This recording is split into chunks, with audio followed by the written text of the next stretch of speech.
Welcome in the new video with the new point. Till here you have studied the theory part of nationalism in India, the different moments and how it turned to make the complete nation free from the British that we have studied. Again one point is here, the sense of collective belonging. This is the last point of this chapter. The same point in the different way we have studied in the nationalism in Europe, the visualizing nation through the different images of the hymns that we have studied in the nationalism of the Europe. Now the same part we will see how the image of the country Bharat Mata and the Vande Mataram played an crucial role in the creating nation or to think to create the sense of collective belonging that we will see. This is the same picture. This is the same picture. This is in your book also. Central figure is of the Lokmanya Tilak and it is surrounded by the sacred institutions. These sacred institutions are a temple, church or masjid. So this is the trying to bring all together and make the same collective belonging among the people, the sense of collective belonging. Nationalism spread when people begin. The nationalism will spread when people will begin to believe that they all are part of the same nation. When this sense will spread in the mind of people, then only the nationalism can be spread strongly. When they discover some unity that binds them together, they have to discover about the unity which bind to them. But how did the nation become a reality in the minds of people? How did people belonging to different communities, regions, or language group develop a sense of collective belonging? India is a very diverse country. In this diverse country, different community people, different language speaking people are living together. But then also the unity how created that we will see. The sense of collective belonging came partially through the experience of united struggle. The one reason is here the same struggle of the united struggle was there. Cause of this united struggle, somehow the sense of collective belonging created. Along with that, also a variety of cultural process. The different cultural process also played role in the creating sense of same belonging or the collective belonging.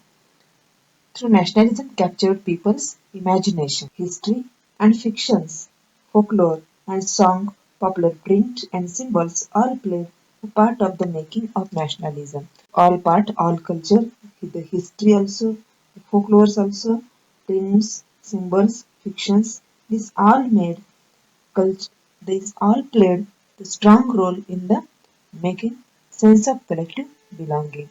The growth of nationalism, the main growth of nationalism, that is the identity of the India, came visually associated with the image of Bharat Mata. We will see this picture in the next slide. Nation depicted in images. The nation is shown through the images, that is the Bharat Mata's image. The identity of the nation is most often symbolized in a figure or image. Allegory, we have seen the same part in the nationalism in Europe, with which the people can identify the nation. The allegory is mostly shown in the female figure. The image of Bharat Mata was a pictorial representation. The image of Bharat Mata was the pictorial representation of the motherland. This was the representation of the allegory. In reality, there was no any lady which was called Bharat Mata and which was struggling against of the British. But the image of the Bharat Mata, this shows the nation and this played very crucial role in creating the sense of collective belonging. Then the Vande Mataram, the national song, was written by Bankim Chandra Chattopadhyay or Chatterjee. It is can be said in the two way. In 1870s, this was sung during the Swadeshi movement in the movement of the in Bengal. Different artists projected their own versions of Bharat Mata. Differently, the Bharat Mata is depicted by the different artist. So the image of Bharat Mata and Vande Mataram, this created a large scale impact on the sense of collective belonging. This is the picture of Bharat Mata, which is depicted or drew by the Rabindranath Tagore in 1905. Notice how the Bharat Mata is shown dispensing learning. She wants to learn food and clothing. She is ready to make the food and clothing also. The mala in hand, emphasizing the ascetic quality. Rabindranath Tagore, like Ravi Verma before him, tried to develop a style of painting that could be seen in truly Indian. This is picture of the Bharat Mata, which is depicted by the Rabindranath Tagore. Before Rabindranath Tagore also, Bankim Chandra Chattopadhyay also tried the same picture to draw. So it is showing the all-female qualities of the national flag, creating the national flag. How it originated, how it evolved, we will see. The national flag, which we see today, has evolved through various stages. It is which flag we are seeing. It is not evolved immediately. It many phases went or the stages went.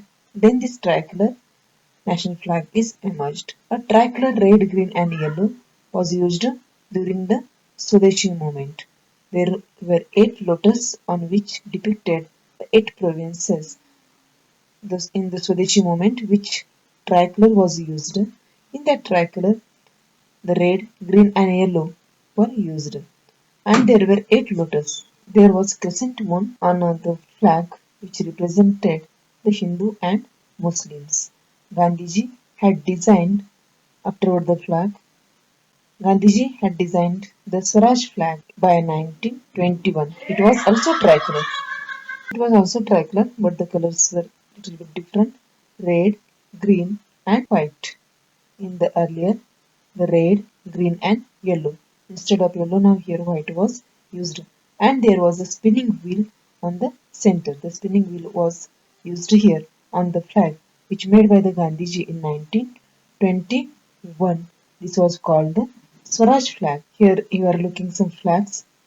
This flag was developed in 1906 and this was also used here 1907, 1917. The flag which is developed by the Gandhiji, that is 1921 is also, and now this 1947, after 1947, this tricolor flag we are using as the national symbol. Now another way we will see here, reinterpretation of the history. The people used here is history to prove to the people our country was having great glory, great intelligence, and great development. Through this reinterpretation of history, the feelings of nationalism also created. The creating of feeling of nationalism was through reinterpretation of history. The Indians began feeling to that instead sense of pride in the nation. Indian history had to be taught about differently. The Indian history, which was depicted by the British differently, that was the wrong. The real history, when Indian will come to know, then only the nationalism can be built strongly. The Indians began looking into the past to discover India's great achievements, how Indian people developed or achieved different things that shone through the history. At the end of 19th century, many Indians began feeling that to instill a sense of pride in the nation, Indian history had to be taught about differently. The British saw Indians as backward and primitive, incapable and governing themselves. In class 8, you have studied how British were thinking themselves they were the superior and Indians were the primitive or the inferior. So when it was said again and again by the British, so Indian also believing we are inferior. They become slaves of the British. About Gandhiji's one statement also we have seen in the class 8. They wrote about the glorious development. In response now, the Indians began to to discover India's great past. One way the British were teaching, saying Indians are primitive, incapable. But in response, the Indians also started to look into the past to discover India's great achievements. They wrote about the glorious developments in ancient times when art and architecture, science and mathematics, religion and culture, law and philosophy, crafts and trades had flourished. These all fields were flourished in India, and that again shown by the some reformers. This glorious time in their view was followed by a history of decline. When India was colonized, these nationalist histories urged the readers to take pride in India's great achievements in the past and struggle to change the miserable conditions of life under British rule. So this created the pride about the history and pride about being Indians, and this also made strong nationalism or collective sense of collective belonging. The folklores also played an important role to create nationalism. Many nationalist leaders took help of folk tales or the folklores, spread the idea of nationalism. It was believed that folk tales revealed the true picture of the traditional culture. Through the folklore, it can be easy to give the real Indian picture in front of the readers or the people. And again, many were illiterate, and all people cannot read the books or the history, or it is not reachable to the all people. So when we will use the folklores and the folk tales, then it will reach to the all illiterate people also, and 100% participation in the struggle can be involved, or 100% people can be think about the sense of same belonging, collective belonging. That is why the folklore also used by the many nationalists to make the strong nationalism or the spread of the idea of nationalism. These efforts to unify people were not without problems. Many problems also created there, originated there, emerged there when creating the sense of collective belonging. When the past being glorified was Hindu, when the images celebrated were drawn from Hindu iconography, the people of other communities felt left out. Many icons or the pictures, if you see the Bharat Mata also, it somehow dominates the Hindu religion, Hindu culture. So that is why other culture, communities felt left out or the remain away. A growing anger against the colonialism government was thus belonging together various groups and classes of Indians into a common struggle for freedom in the first half of the 20th century.